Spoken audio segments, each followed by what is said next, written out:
Bamwe mu basirikare bakomeye cyane mu gihugu cya Ukraine bamaze kuvumbura yuko perezida wabo Zelensky akomeje kubagambanira, kandi ku rundi ruhande nk'uko byatangajwe n'uko angana na 20% hamaze kwigarurirwa n'ingabo z'Uburusiya. Ikaze ku makuru yacu akoranye ubuhanga n'ubushishozi byimbitse turabagezeho 5 kuri 5. Kora subscribe kugira ngo inkuru zacu zikomeze kukugeraho mu ba mbere.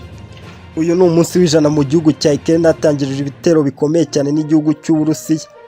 Nk'uko byatangajwe n'abashinzwe ubutasi mu gihugu cy'Uburusiya nuko perezida Zelensky afite ubwoba bukomeye cyane nyuma y'uko abasirikare bamaze kumenya ko ari kugambanira igihugu cye cya Ukraine agamije gushakira inyungu igihugu cya Amerika. Ibi byavuzwe ko ibingibi bikomeza kumushyira mu mazi abira ndetse no ku gitutu gikomeye cyane, kandi bigaca n'igisirikare cy'imbaraga gukomeje kubabanira muri iyi mirwano barimo, kandi itaboroheye muri iyi mirwano barimo n'igihugu cy'Uburusiya. Byakomejwe kuvuga yuko ngubu Zelensky adahanganye n'uruhande rumwe, kuko ngubu ahanganye n'ingabo ze bwite kandi akaba ahanganye n'ikindi gihugu gikomeye cyane cy'Uburusiya. Kandi ibingibi perezida Zelensky byakomeje kumutera ubwoba atazorerwa n'ingabo ze kandi n'iz'Uburusiya ubwazo zitari zimworoheye, maze akomeza atangaza yuko ngibi bije nyuma y'aho abarwanyi bo ku ruhande rw'igisirikare baturutse mu bihugu bitandukanye harimo abanyacecenia, abanyabelarusi ndetse n'abanyalibiya baturutse ku mugabane wa Afurika bafashe agace karimo umuhanda wanyuzwagamo ibitwaro bya Ukraine mu majyaruguru y'iki gihugu.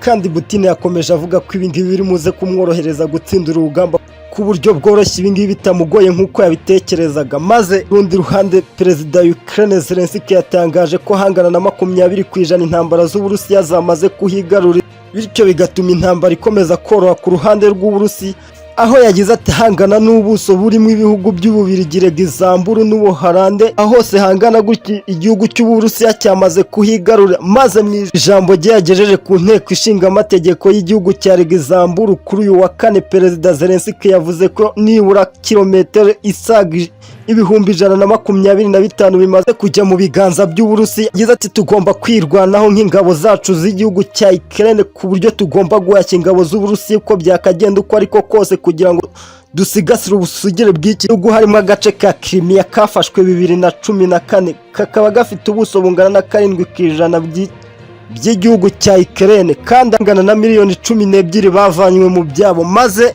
gushakira ubuhungiro mu bihugu byo hanze. Kandi nyakubahwa Vladimir Putin perezida w'igihugu cy'Uburusiya yakomeje kwihanangiriza ibihugu bikomeje kumwitambika harimo nka Amerika n'ibindi bihugu bitandukanye byo ku mugabane w'Uburayi, akomeza byihanangiriza ku buryo bukomeye cyane, avuga ko adashaka kwishura mu zindi ntambara atararangiza ikibazo cye n'igihugu cya Ukraine kugeza kuri ubu ngubu. Nk'uko perezida wa Ukraine Zelensky yamaze gutangaza ko yirukanye umuyobozi wa serivisi ishinzwe umutekano mu gace ka Kharkiv, kuko inza kudaharanira kurinda umujyi kuva ibitero by'Uburusiya byatangira muri Gashyantare kugeza ubu.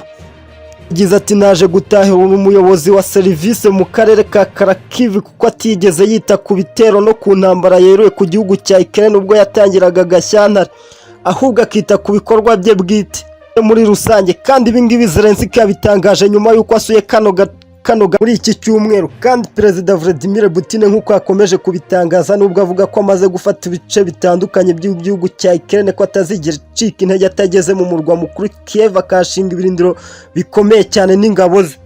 Ndakumvisha mugenzi we Zelensky ko ibihugu birimo nka Amerika n'ibindi bihugu by'Uburayi byakomeje kumushuka bimubwira ko akwiye kujya mu muryango wa NATO, ariko kugeza kuri iki gihe bikaba nta kintu gikomeye cyane biri kumufasha, biri kurebera ukuntu akomeje gutera ibitero bya rutura ku butaka bwe bwa Ukraine.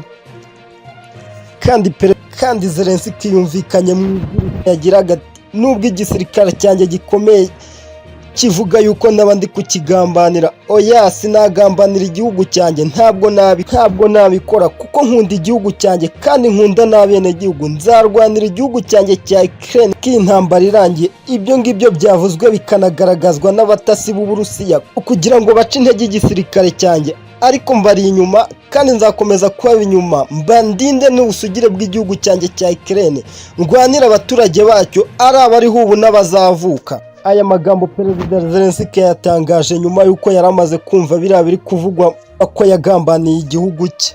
Ndavuga yuko iri ari strategy igisirikare cy'Abarusiya cyakoreshaga kugira ngo kirebe ko cyamutsinda mu buryo bworoshye.